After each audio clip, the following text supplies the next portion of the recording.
पिछले धारावाहिक में आपने देखा ये मेरा स्टे था, इसको करो cancel. I am uncomfortable with the host. चलो पैसे तो नहीं मिलेंगे लेकिन मैं कैंसिल तो कर ही दे रहा हूँ। हाँ जी, क्या हाल चाल। तो जी मेरा बहुत टाइम से एक वीडियो बनाने का मन था कि रेसिज्म इन जापान क्या एग्जिस्ट करता है, क्या एग्जिस्ट नहीं करता है। लोगों के बहुत व्यूज़ हैं इंटरनेट पे। जापान में रेसिज्म होता है तो वो किस तरह का होता है, किस लेवल का होता है। तो जी आज मैंने सोचा इस बारे में वीडियो बनाते हैं। अच्छा, वीडियो शुरू करने से पहले एक चीज़ बता देता हूँ, जिन लोगों ने मेरा चैनल अभी ज्वाइन किया हो। तो मेरे को ऑलरेडी जापान में ना 10-11 साल हो गए हैं और ऐसा नहीं है मैं सिर्फ ओसाका में ही रहा हूँ। तो मैं पूरा जापान ट्रैवल कर चुका हूँ और ऐसी ऐसी जगह पे भी गया हूँ जहाँ पे जो बहुत ही कंट्री साइड एरिया थे, जहाँ पे सिर्फ बुजुर्ग लोग रहते हैं जिन्होंने शायद फॉरेनर देखा भी नहीं होगा। मैं उन लोगों से मिल चुका हूँ, किसानों से मिल चुका हूँ और यहाँ पे मॉन्क वगैरह सबसे मिल चुका हूँ। तो मेरा जो एक्सपीरियंस होगा थोड़ा सा डाइवर्स होगा और तो मैं सोच रहा था इस बारे में वीडियो बनाऊँ। तो सबसे पहले तो जान लेते हैं रेसिज्म होता क्या है। तो रेसिज्म होता है डिस्क्रिमिनेशन आपके रेस पे। अगर आपके रेस को ध्यान में रख के अगर कोई डिस्क्रिमिनेट किया जाए तो उसे रेसिज्म कहते हैं। तो रेसिज्म के जो मेरे एक्सपीरियंस है ना, उनको मैं थोड़ी देर में बताता हूँ, लेकिन पहले उसके बारे में बात करते हैं जो कि यहाँ पे नॉर्मल सरफेस लेवल पे आपको दिखाई देते हैं, जिसके बारे में लोग बात करते हैं, जिसके बारे में फॉरेनर्स के बीच में वो कन्वर्सेशन फेमस है। तो उसमें सबसे कॉमन आता है कि गाइजन सीट। तो जैसे ट्रेन में ना यहाँ पे सीट्स होती हैं और अगर बहुत ज़्यादा भरी भी हो, बहुत ज़्यादा खाली भी हो, अगर वहाँ कोई फॉरेनर बैठा हुआ है तो उसके बगल में आके जैपनीज़ नहीं बैठते हैं। तो उसका क्या रहता है कि अगर ये चीज़ बहुत फेमस है, आप वीडियोज़ में देखोगे, बहुत सारे इन्फ्लुएंसर्स ने इसके ऊपर वीडियो बना रखी है, बहुत कॉमन चीज़ है, ये मैंने भी होते हुए देखी है। तो इसके बारे में अगर मैं अपने ओपिनियन बताऊँ तो इसमें मेरा ये है कि ये होता है, गाइजन सीट होती है। ये रेसिज्म है? हाँ, रेसिज्म है, क्योंकि किसी फॉरेनर कोई दूसरे रेस का बंदा है, उसके बगल में कोई अगर जैपनीज़ नहीं बैठा है तो ये रेसिज्म में ही आएगा। लेकिन मैंने ऐसा भी देखा है कि कभी-कभी ना जैपनीज़ लोग जो कि वेल ड्रेस्ड ना हो या फिर वो थोड़ा-सा अजीब-सा बिहेव कर रहे हों, तो उस तरह के जैपनीज़ बंदे के बगल में भी नहीं बैठते हैं। तो मेरा ये मानना है कि रेसिज्म होता है, लेकिन वो इस वजह से भी होता है क्योंकि वो जैपनीज़ लोग ना कंफर्टेबल नहीं है उस बंदे के बगल में बैठने के लिए। वो कोई भी रीज़न हो सकता है कि उन्होंने स्ट्रॉन्ग परफ्यूम लगा रखा हो या फिर उन्होंने ज़्यादा सीट घेर रखी हो, क्योंकि जैपनीज़ लोग का स्टैचर थोड़ा-सा छोटा होता है, वो आराम से एक ही सीट पे ना बहुत सारे बैठ जाते हैं। अब अमेरिकन या फिर कुछ और किसी कंट्री के लोग होंगे, उनका साइज़ बड़ा होता है तो वो ऐसे बैठते हैं। तो उसको लेके वो इतने कंफर्टेबल नहीं होते, क्योंकि कई बार मेरे साथ ऐसा भी हुआ है कि मैं बैठा हूँ और साइड में जैपनीज़ भी बैठते हैं। तो 10 में से 4 बार ऐसा होता है कि साइड में जैपनीज़ नहीं बैठते हैं। तो ये रेसिज्म के कैटेगरी में फ़ॉल करेगा वो आप लोग डिसाइड करोगे, लेकिन मैंने दोनों ही केस देखे हैं, जहाँ पे वो लोग साइड में बैठते भी हैं और जहाँ पे नहीं भी बैठते हैं। अब दूसरा आता है, एक और बहुत कॉमन है, मेरी कॉफ़ी रेडी हो गई। तो एक और बहुत कॉमन है कि रेस्टोरेंट्स में, तो रेस्टोरेंट्स में क्या होता है ना, अगर आप टूरिस्टी प्लेस पे जाओगे तो बहुत सारे रेस्टोरेंट में वो लोग लिख देते हैं कि नो फॉरेनर्स अलाउ। तो बीच में कोविड के बाद तो ये बहुत ज़्यादा हुआ था, क्योंकि कोविड में वो चाइनीज़ के खिलाफ बहुत ज़्यादा रेसिज्म हो गया था। तो कई लोगों ने तो स्ट्रेट अप ये लिख दिया था कि चाइनीज़ आर नॉट अलाउड, लेकिन बहुत लोगों ने ये भी लिखा था कि फॉरेनर्स आर नॉट अलाउड। तो उसमें क्या हुआ था कि जापान में ना कस्टमर सर्विस को ना बहुत ही हाई लेवल पे रखा जाता है। कस्टमर्स को ना हाई लेवल पे रखा जाता है। उनको ओक्याकु समा बोलते हैं। समा मतलब गॉड के लिए ये यूज़ होता है।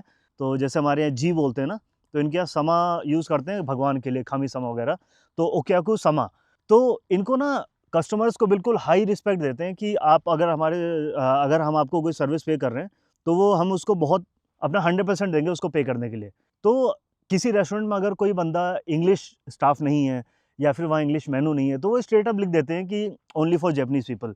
तो बाहर से आप अगर सिर्फ आर्टिकल देखो तो आपका ये परसेप्शन बनता है कि रेसिस्ट है, लेकिन अगर आप उनसे बोलो कि निहोंगो वकात्तेमास कि मैं जैपनीज़ बोलता हूँ, मैं समझता हूँ, फिर वो आने भी दे रहे थे। वो पॉइंट ऑफ व्यू होता है कि हम अपनी सर्विस आपको अच्छे से नहीं दे पाएँगे, इस वजह से हम आपको अलाउ नहीं कर रहे हैं उस रेस्टोरेंट में। तो दूसरा तो ये पॉइंट हो गया। रेसिज़्म है? हाँ, है, लेकिन अगर आप जैपनीज़ पॉइंट ऑफ व्यू से देखो तो मुझे लगता है ये रेसिज़्म नहीं है, वो बस अपना 100% देना चाहते हैं। अब तीसरा आते हैं, वो टूरिस्ट वगैरह पे इतना डिपेंड नहीं करेगा, लेकिन डिपेंड करेगा जो लोग यहाँ रहते हैं, फैमिली के साथ, बच्चों के साथ। तो यहाँ के स्कूल्स में ना रेसिज़्म है। तो मेरा एक दोस्त है, अफ्रीकन अमेरिकन है वो, तो उसने जैपनीज़ लेडी से शादी करी और उसकी जो बेटी है वो हाफ़ है, मतलब हाफ़ अमेरिकन, हाफ़ स्किन। तो उसका स्किन कलर ना थोड़ा-सा डस्की है, मतलब ब्राउनिश तरह का है। और तो जब वो स्कूल गई तो छोटे-छोटे बच्चे थे ना, तो इनको बहुत ज़्यादा एक्सपोज़र नहीं है कि बाहर की दुनिया में क्या हो रहा है, कि बाहर के लोग घूमने तो आते हैं, स्कूल में पढ़ने भी आते हैं, ऐसा कुछ उनको नहीं पता है। टोक्यो में है, लोगों को पता है, लेकिन ओसाका और बाकी सिटीज़ में इतना नहीं है। तो क्या हुआ कि उसने ना उनका पेंसिल या कुछ वो उठाया, पेंसिल वगैरह कुछ केस उठाया। तो उस जैपनीज़ बच्चे ने स्ट्रेट अप बोल दिया कि अरे तुम्हारे हाथ गंदे हैं तो मेरे कॉपी पेन मत उठाओ। तब गंदे एज़ इन लाइक, क्योंकि हाथ का कलर अलग है, तो बच्चों को ऐसा लगता है कि मे बी इसका हाथ गंदे हैं, इसका स्किन कलर क्यों है। तो उनको ना इतना अच्छा एजुकेशन दी नहीं है कि बाहर की दुनिया में क्या चल रहा है। तो उनका बाहर का एक्सपोज़र सिर्फ़ वही है, यहाँ तो इंग्लिश भी बहुत लेट में पढ़ाते हैं, तो बाहर का एक्सपोज़र उनका वही है कि मूवीज़ और पिक्सार, डिज़्नी या फिर कोई हॉलीवुड मूवीज़, तो उनको वही लगता है कि उस तरह का कोई बंदा अगर स्ट्रेट अप उनके सामने स्कूल में आ जाए ना, तो उनको पता नहीं लगता है कैसे बिहेव करना है। और या स्ट्रेट अप वो ये भी बोलने लगते हैं कि यार तुम अपने देश वापस क्यों नहीं जा रहे हो? कुनी नहीं खाइते, अपने देश जाओ। टीचरों से बोलेंगे कि ये कितने दिन और रुकेगा, इस तरह की कन्वर्सेशन होते हैं बच्चों में। तो ये तो मैंने सुने हैं दोस्तों से। और चौथा आता है जो अभी सोशल मीडिया पे थोड़ा-सा फ़ेमस हुआ है, भुचकारे। भुचकारे का मतलब होता है, भुचकारा मतलब टकराना। तो अगर कोई बंदा आ रहा है आपके सामने से और जैपनीज़ बंदा उसे कंधे से ठोकर मारता है। तो अभी रिसेंटली वीडियो भी फ़ेमस हुई थी शिबुया क्रॉसिंग की, तो उसमें एक छोटी-सी बच्ची को, ताइवान की शायद वो बच्ची थी, तो उसको एक औरत आती है और उसको भट से धक्का मारती है। तो ऐसा ये होता है, बहुत कॉमन है ये जापान में।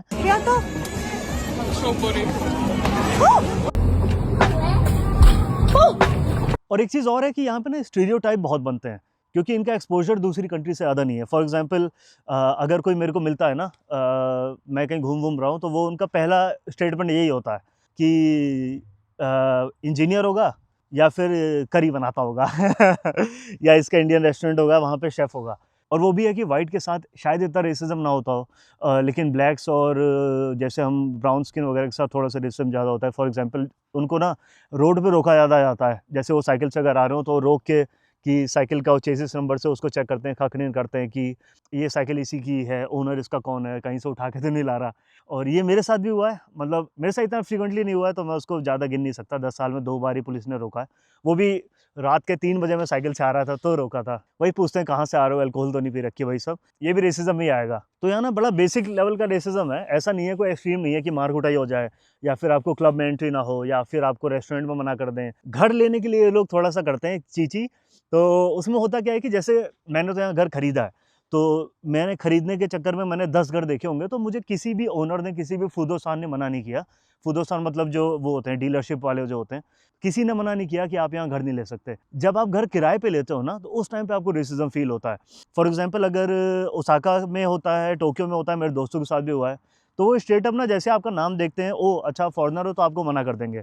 जो ओनर होगा वो मना कर देगा, वो फुदोसान को मना करेगा, फुदोसान आपको बता देगा कि भाई फॉरेनर्स हो के नहीं है। उसका रीज़न क्या है कि उनके साथ ना पास्ट में इंसिडेंट हो रखे होते हैं। जैसे फॉर एग्ज़ाम्पल मैंने एक बार रीज़न पूछा था, तो उन्होंने बोला था कि लास्ट जो फॉरेनर था, उसने रूम पे ग्राफ़िटी वगैरह कर दी थी, बड़े पोस्टर्स लगा दिए थे और उनको कील से ठोक दिया था। और हुआ क्या था, उसने अपार्टमेंट लीज़ पे लिया था। फॉर एग्ज़ाम्पल जैसे हम लोग वर्किंग वीज़ा पे रह रहे हैं, तो हमको डर रहता है कि चलो हम कुछ गड़बड़ ना कर दें, क्योंकि वो हमारे वीज़ा पे रिफ्लेक्ट करेगा या फिर कभी पुलिस कंप्लेंट हो जाए इस तरह से। लेकिन जो यहाँ पे ट्रैवलर्स होते हैं या फिर जो यहाँ पे अभी रिसेंटली ये वो वाला वीज़ा शुरू हुआ है, फ्रीलांस वीज़ा बोलते हैं उसका, टर्म भूल गया मैं। तो वो 3-3 महीने के लिए, आप 2-2 महीने के लिए यहाँ पे घर लीज़ ले लेते हो और फिर उसके बाद अपनी कंट्री वापस चले आते हो। तो वो वाला वीज़ा होता है, तो उसमें बहुत सारे लोग आते हैं और वो घर को ठीक से नहीं रखते हैं और निकल जाते हैं यहाँ से। तो उस चक्कर में उनको घर देने से मना कर देते हैं, तो ये होता है। लेकिन इंडियंस के लिए एक अलग टर्म है कि यहाँ पे ना इंडियंस को मना करते हैं क्योंकि वो लोग किचन पीला कर देते हैं, ऐसा बोलते हैं। क्योंकि हम लोग ना ज़्यादा स्पाइसेस यूज़ करते हैं, हल्दी यूज़ करते हैं और उसमें फिर जो फ्यूम्स निकलती हैं, फिर वो जो हमारा एग्ज़ॉस्ट होता है उसमें नहीं जाती हैं, वो रूफ़ में निकल जाती हैं। तो किचन ना येलोइश हो जाता है और इनके वॉलपेपर्स वगैरह वाइट होते हैं। तो उसको वो लोग कितना भी साफ़ करें, उसकी स्मेल निकालनी उनको मुश्किल हो जाती है। तो वो लोग इस चक्कर में ना इंडियंस को मना करते हैं। हम बाकी उनको दे देंगे, लेकिन इंडियंस को थोड़ा-सा फिर भी वो हिचकिचाते हैं इंडियंस को रूम देने के लिए। तो इसीलिए ज़्यादातर इंडियंस ना यूआर अपार्टमेंट की तरफ स्विच होते हैं और क्योंकि उसमें ओनरशिप किसी की नहीं होती, वो गवर्नमेंट की ओनरशिप होती है।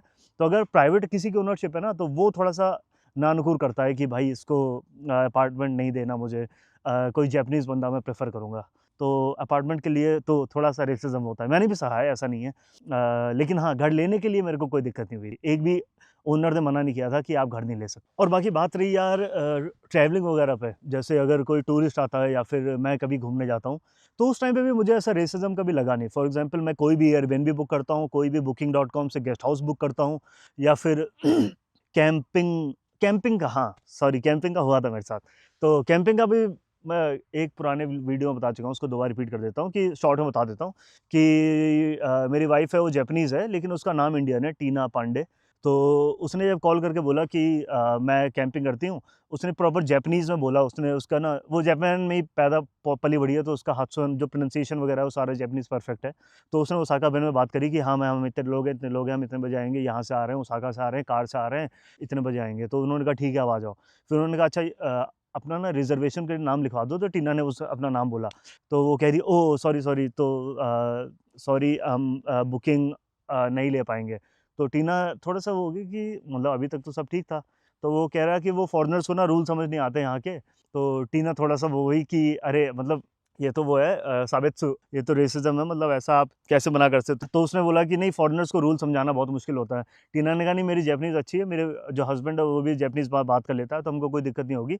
और ऐसा नहीं, हम नए लोग हैं, हम काफ़ी टाइम से यहाँ रह रहे हैं। तो उन्होंने कहा ठीक है, मैं आपको अलाउ कर रहा हूँ, लेकिन पक्का जब आओगे तो गाने नहीं बजाने, और आपको सारे रूल्स यहाँ के फ़ॉलो करने हैं, कूड़ा वगैरह सब साइड में सेपरेट करना है, टेंट जहाँ पे लगाओगे उसको वैसा ही छोड़ के जाना है। तो उसने बहुत ही ना वैसा किया कि फ़ॉरेनर्स हो, पक्का गलती करोगे, कर मत देना, इस तरह की टोन थी उसकी।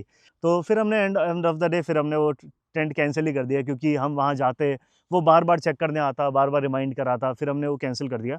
तो ये एक सिंगल मेरे साथ हुआ था एक्सपीरियंस, और ये एक ही बार हुआ है।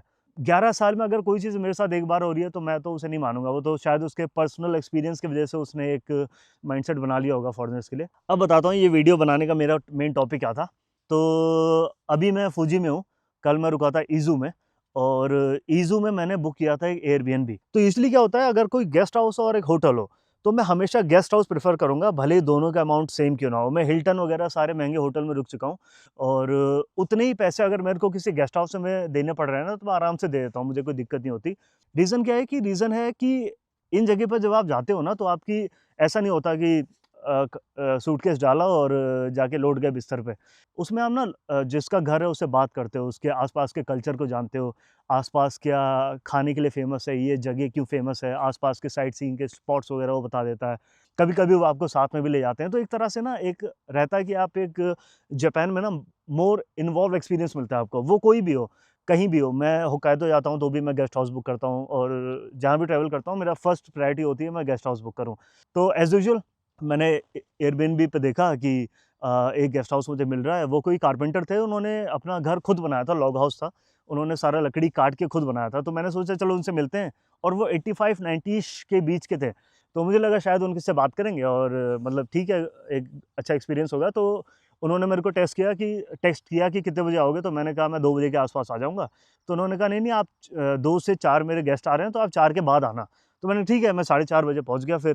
तो जब मैं पहुँचा, बाइक लगाई मैंने, तो अंकल जी निकले, और मैंने जैसे हेलमेट उतारा, और फिर पता नहीं यूजुअली क्या होता है ना, जैसे मैंने बताया कस्टमर सर्विस यहाँ पे बहुत अच्छी है। तो जब मैंने उतारा, बाइक ऑफ करी, तब उनका ना पता नहीं मुँह सा बन गया, ऐसा लगा मुझे।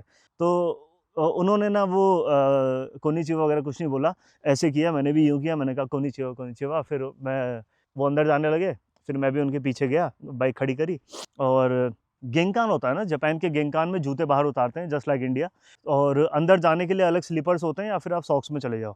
तो उन्होंने बोला कि जूते यहाँ पे उतार दो। तो मैंने कहा हाँ, हाँ ठीक है, मैं उतार देता हूँ। मैं उतार ही रहा था, तभी उन्होंने कहा कोरे निहोन नो यारिकाता देस। फिर ये मतलब ये हुआ कि ये जापानीज़ वे ऑफ डूइंग है, और मे बी शायद फॉरेनर्स को ना पता हो। तो मैंने उनको जापानीज़ में रिप्लाई किया, नहीं, नहीं, मुझे जापान का मैं रह चुका हूँ, तो मैं जापान में थोड़े टाइम से रह रहा हूँ। मतलब मुझे आइडिया है, मैंने वो पोलाइट टोन में बोला। तो उन्होंने कहा ठीक है, ठीक है। फिर मैं जूते उतार के रखा, फिर उन्होंने बोला कि दोबारा रिपीट किया कि बाहर का कोई भी जूता अंदर नहीं आएगा, और ये जापानीज़ वे ऑफ डूइंग है, वही निहोंजिन नो यारिकाता देस। फिर मैंने कहा ठीक है, मतलब रिपीट कर, मुझे लगा एज है तो शायद इस वजह से रिपीट कर रहे होंगे। और हाँ, एक चीज़ और थी कि जो लगेज था ना, मैंने बाइक पे लगा छोड़ दिया था। तो वो उन्होंने भी बोला कि तुम्हारा जो लगेज है ना, इसको पॉलीथीन में डाल के इसे सील करके रखोगे। अपना लगेज सोनो मामा लेके नहीं आ सकते, कह रहे क्योंकि बाहर से बेड बग्स मेरे वो घर में कीड़े-वीड़े आ सकते हैं बाहर के, और पता नहीं क्या इन्फेक्शन का क्या है, डिसइन्फेक्ट करना है उसे लगेज को, ऐसा कुछ बोल रहे थे कि उसको पॉली बैग में ऐसे कवर करके रखना है, और जब आपको बैग खोलना है तो आपको साइड में ले जाना है, उनका कॉरिडोर टाइप का था गेंगकान पे, और वहाँ पे अपना सामान निकालना है, फिर पॉली बैग में रख के अंदर करना है। तो फिर उन्होंने किचन दिखाया, किचन में फ्रिज था, तो उन्होंने कहा देखो सब कुछ साफ़ है, मैं सुबह चाहता हूँ ऐसे ही साफ़ रहे, और वो कह रहे कि मेरा खाना मत खाना, मैंने ना मैं देख चुका हूँ इसमें क्या-क्या मेरा खाना है। तो मुझे लगा शायद अंकल जी का थोड़ा-सा सेंस ऑफ ह्यूमर थोड़ा ड्राई है, और थोड़ा-सा मतलब सेंस ऑफ ह्यूमर है, वो जो मजाक करने की कोशिश कर रहे हैं लेकिन हंस नहीं रहे हैं। तो मैंने कहा चलो ठीक है, कोई नहीं। उन्होंने फ्रिज क्लोज कर दी, कहा कि तुम खाना बना के लाए हो? वो कह रहे तुम्हारे खाने का क्या सीन है? मैंने कहा मैं आसपास के रेस्टोरेंट में देखता हूँ या फिर किचन यूज़ कर लूँगा, किचन में बना लूँगा, क्योंकि एयरबीएनबी पे किचन यूज़ करना अलाउ होता है, उन्होंने मेंशन किया हुआ था। तो उन्होंने कहा अभी तो देखो 4:30 बज रहे हैं, तुम खाना लेने जाओगे, पास की सुपरमार्केट 30 मिनट दूर है, वहाँ से लाओगे, खाओगे, और मैं तो ऑलरेडी खाना बना चुका हूँ। तुम अगर कितने बजे खाओगे? मैंने कहा 7-8 बजे खाता हूँ मैं तो। कह रहे नहीं 7-8 बजे काफ़ी लेट हो जाएगा, क्योंकि उस टाइम मैं सोता हूँ, खड़बड़-खड़बड़ होगी, फिर मैं उठ जाऊँगा तो फ़ायदा नहीं है। मैंने कहा ठीक है, मैं एक काम करता हूँ ना, मैं कंपनी से ले आऊँगा और 7-8 बजे मैं आके खा लूँगा। तो चलो ये काम निपटा। फिर वो थोड़ी और आगे गए और फिर वो मुझे ले गए और वहाँ पे बेड पड़ा हुआ था। टॉयलेट के जस्ट सामने उनका रूम था। तो उनका रूम था, वो कह रहे ये मेरा रूम है और इस पे लिखा हुआ था बाहर प्राइवेट। तो वो कह रहे मेरा रूम है और इसमें अंदर मत घुसना। मैंने कहा हाँ ठीक है, ठीक है। वो कह रहे कि अंदर मत घुसना और इसमें की होल लगा है, उससे झाँक के भी मत देखना। अंदर मेरा सारा इम्पोर्टेंट सामान पड़ा है और मैं अंदर ही रहूँगा, अगर तुमने झाँका तो मुझे पता लग जाएगा। मैं कह रहा अबे ये कुछ ज़्यादा नहीं हो रहा? फिर वो हर चीज़ में ना यही बोल रहे थे कि मेरी प्राइवेसी इन्वेड मत करना और मेरे घर में एंटर मत करना, ये मेरा प्राइवेट एरिया है, इसी एरिया में रहना, इस एरिया से बाहर मत जाना, घर से बाहर जाना तो आवाज़ मत करना और ज़्यादा लेट मत आना। वो सब चीज़ें बोल रहे थे और बार-बार यही बोल रहे थे कि निहोन जिन्ने जारी काता देश, ऐसे करके कि हम जापानीज़ ऐसे ही रहते हैं। तो वो बार-बार इस तरह से चीज़ कर रहे थे ना कि तुम तो फॉरेनर हो, तुम पक्का ये गलती करोगे, तुम ये भी गलती करोगे, वो भी गलती करोगे। फिर वो कह रहे कि मेरे घर में 2 मकड़ियाँ हैं, पेपर में लिख रखा था उन्होंने। लाइन से पॉइंट जब बता रहे थे, कह रहे थे रे रूल बुक थी उनके पास, कह रहे मेरे घर में 2 लकड़ियाँ हैं। मैंने कहा अच्छा लकड़ी सॉरी मेरे घर में 2 मकड़ियाँ हैं, इनको मारना मत दिखे ना। तो मैंने कहा मारना मत, यूजुअली लोग बोलते हैं कि जैसी दिखे मार देना या उस पे स्प्रे वगैरह छिड़क देना, उन्होंने कहा मारना मत। मैंने कहा ठीक है, वो कह रहे वो मेरे रूममेट्स हैं। मैंने कहा अच्छा, अच्छा। और फिर मुझे वही लग रहा कि अबे यार इन्होंने बोला मारना मत और मान ले मैंने गद्दा बिछाया गद्दे के नीचे दब के मर गई तो पुलिस वुलिस बुला लेगा सुबह कि मेरे फैमिली मेंबर्स को मार दिया इसने। तो मैंने कहा चलो ठीक है, मैं नहीं करूँगा कुछ। लेकिन ये सारी जब रूल ख़त्म हो गई ना, उसके बाद उन्होंने मेरा वो कहा कि चलो चेक इन प्रोसेस कंप्लीट हो गया, अपना नाम और एड्रेस लिख दो और अपना जो वीज़ा वगैरह वो लिख दो। मैंने कहा ठीक है। तो वो कह रहे पासपोर्ट है? मैंने कहा पासपोर्ट नहीं है, मेरे पास वीज़ा है मेरे पास, तो मैं वीज़ा वाला कार्ड दिखा देता हूँ। कह रहे वो दिखा दो। मैंने अपना एड्रेस लिख के ज़ायरो कार्ड उनको दिखाया और वो ना एक चीज़ मैच कर रहे, AJAY मेरा एड्रेस के एक-एक कांजी मैच कर रहे। कह रहे तुमने तो ऑक्यूपेशन यहाँ पे 3D आर्टिस्ट लिखा है, यहाँ पे वीज़ा अलग क्यों लिखा है? मैंने कहा वो परमानेंट वीज़ा है मेरे पास और एजुकेन है मेरे पास, तो उसमें ऐसा ही होता है। तो कह रहे अच्छा। और वो इस तरह से देख रहे थे ना, ऐसे जो होलोग्राम होता है वो सब, कि मेरा रेसिडेंट कार्ड फेक तो नहीं है। तो बड़ा वो मेरा अजीब-सा लग रहा था। तो उन्होंने बोला तुम्हारा पासपोर्ट नंबर तो यहाँ अलग है और ज़ायरो कार्ड में नंबर अलग लिखा है। तो मैंने कहा ये दोनों अलग ही अलग होते हैं, पासपोर्ट नंबर ज़ायरो कार्ड पे लिखा नहीं जाता। कह रहे अच्छा, अच्छा, अच्छा। फिर कह रहे तुम्हारा एड्रेस तो गलत लिखा है तुमने। तो मैंने कहा एक्चुअली मैंने एड्रेस चेंज किया है, तो असली एड्रेस जो लेटेस्ट एड्रेस है वो वार्ड ऑफिस पीछे लिखता है। तो उन्होंने कहा हाँ, ओके, ओके, ओके। ऐसे-ऐसे देख रहे हैं। तो उसमें ना वीज़ा की जो डेट है ना, स्टार्टिंग डेट, वो मेरी पिछले साल से लिखी है, क्योंकि मैंने पिछले साल परमानेंट वीज़ा लिया था। तो कह रहे इसमें तो पिछले साल का डेट लिखी है और तुम्हारी तुमने कहा तुम जापानीज़ बोलते हो तो 1 साल में कैसे सीख गए? तो इसका पीछे वाला वीज़ा कहाँ है? तो मैंने कहा ये वीज़ा रिन्यू होता है तो उसकी डेट है ये। तो कह रहे और इसमें आगे के 10 साल की डेट क्यों लिखी हुई है? तो मैंने कहा कि अंकल जी वो क्या होता है कि मेरे पास पीआर है, तो वो 7-8 साल के बाद मुझे फ़ोटो अपडेट करानी होती है, तो उसकी डेट लिखी हुई है वहाँ पे। तो कह रहे अच्छा, अच्छा, अच्छा। कह रहे लेजिट है ना ये? मैंने कहा अरे यार मैं क्या बोलूँ, मतलब कोई अगर यंग बंदा होता ना तो बहस कर भी लो या एयरबीएनबी पे कॉल करके कंप्लेंट कर भी दो। वो अंकल 90s 85 90s के थे। तो फिर मेरा वो मूड सा थोड़ा-सा ना किच-किच सा हो रही थी कि अरे यार ये ना, अगर मैं खाना खा के आया फिर ये चिल्लाएँगे। मैंने चम्मच अगर उल्टी भी रख दी फिर ये चिल्लाएगा कि फ़ॉरेनर, फ़ॉरेनर, फ़ॉरेनर, तब से यही बोले जा रहे थे अंकल जी। फिर मैंने कहा अंकल जी एक काम करता हूँ, चेक इन हो गया है, मैं कॉम्नी से जल्दी से खाना खा के आता हूँ, आप भी खाना खा लो और मैं आके जल्दी सो जाऊँगा। कह रहे हाँ ठीक है, तुम चले जाओ। लगेज भी अपना ले गया मैं, मेरे पास जो कैमरा बैग था। तो कह रहे ये यहाँ क्यों रख रहे हो? मैंने कहा ये बहुत इसमें मेरा वॉलेट है, डॉक्यूमेंट्स हैं, बाइक के पेपर्स हैं, तो ये मैं अपने साथ ही ले आता हूँ। कॉम्नी कह रहे चलो ठीक है। फिर मैंने कॉम्नी में बैग रखा और थोड़ा-सा आगे गया, मैंने booking.com खोला, वहाँ से मैंने नई प्रॉपर्टी देखना शुरू किया। तो मैं ये इस एयरबेन का प्राइस 4,500 ही था, तो 4,500 फिर मैं नए होटल में गया और वहाँ पे मैंने स्टे किया। मुझे बढ़िया रयोकान मिल गया था उस एरिया में और इन वाले अंकल का मैंने बुकिंग कैंसिल करी और उसमें लिख दिया था I am uncomfortable with the host. तो अभी तक तो अंकल जी का मैसेज नहीं आया है, लेकिन हाँ, मे बी पुराने किसी फॉरेनर से उनकी कुछ हो गई होगी। तो ये मेरा पहला रेसिज़्म का एक्सपीरियंस था। छोटे मोटे तो हुए हैं, मतलब वो सीट वीट ट्रेन वेन में ना बैठना, लेकिन हाँ ये मेरा सबसे बड़ा एक्सपीरियंस था। बहुत ठंड है भाई। हाँ जी, तो यही कहानी थी और ये सारी सिचुएशन मैंने एयरबीएनबी को बता दी है, तो पता नहीं मेरे पैसे तो रिफंड नहीं होंगे, लेकिन पता नहीं इसका क्या ही सॉल्यूशन होगा। तो जी बस मैंने रेटिंग दे दी और रिव्यू लिख दिया है, बाकी देखते हैं